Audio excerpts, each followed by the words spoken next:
या न्यूज बुलेटिनचे सहप्रायोजक आहेत गोकुळ. श्री यशवंत शिक्षण प्रसारक मंडळ संचलित प्रदीप पाटील आयुर्वेदिक मेडिकल कॉलेज संलग्नित यशवंत चॅरिटेबल हॉस्पिटल कुटाळवाडी येथे वार्षिक क्रीडा स्पर्धा व वार्षिक स्नेहसंमेलन नुकतेच संपन्न झाले.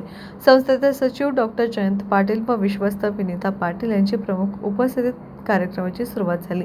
संस्थेचे प्रशासकीय अधिकारी पुंडलिक पाटील, महाविद्यालयाचे प्राचार्य डॉक्टर विशाल पाटील तसेच सचिन जत, प्राचार्य यशवंत इंटरनॅशनल इंग्लिश अकॅडमी डोनोली उपस्थित होते.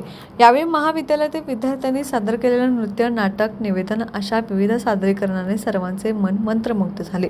शिक्षक, विद्यार्थी व शिक्षकेतर कर्मचारी यांचे अतिशय उत्कृष्ट नियोजन व उत्कृष्ट सादरीकरण झाल्याबद्दल कौतुकाचा वर्षाव होत आहे. यावेळी आदर्श शिक्षक पुरस्कार डॉक्टर नीलम पाटील व महाविद्यालय आदर्श कर्मचारी पुरस्कार अविनाश मगदुम, तानाजी पाटील, रुग्णालय कन्सल्टंट पुरस्कार डॉक्टर सचिन मांगलेकर तसेच आदर्श कर्मचारी पुरस्कार सारिका काशीद, प्रणित पाटील यांना देण्यात आले. वार्षिक पारितोषिक वितरण करण्यात आले तसेच विविध क्रीडा प्रकारात प्रावीण्य मिळवलेल्या विद्यार्थ्यांचा सन्मान करण्यात आला. संस्थेचे वार्षिक कॅलेंडरचेही अनावरण करण्यात आले. कार्यक्रमाचे प्रास्ताविक निवेदन विद्यार्थी प्रभंजन नखरे व दिव्या बचाटे आणि आभार डॉक्टर सत्वशील देसाई यांनी केले.